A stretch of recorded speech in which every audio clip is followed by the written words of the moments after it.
Rəqəmsal İnkişaf və Nəqliyyat Nazirliyinin rəsmiləri ilə də görüşlərdə, müzakirələrimizdə onlar da deyiblər ki, hardasa 6000-dən çox o taksi sürücülərini təlimə cəlb ediblər.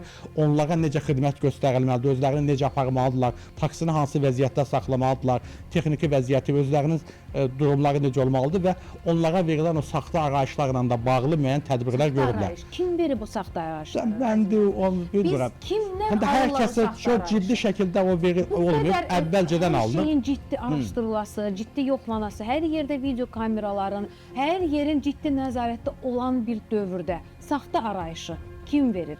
Tibb orqanları mı verir? Bu indi verilməyib. Zamanında olub, yəni bir neçə illər bundan qabaq. İndi yoxdur. Mənə belə gəlir ki, bu məsələlərə çox ciddi artıq diqqət göstərilib ki, bu taksilərlə bağlı ki, yeni qaydalar qüvvəyə mindi.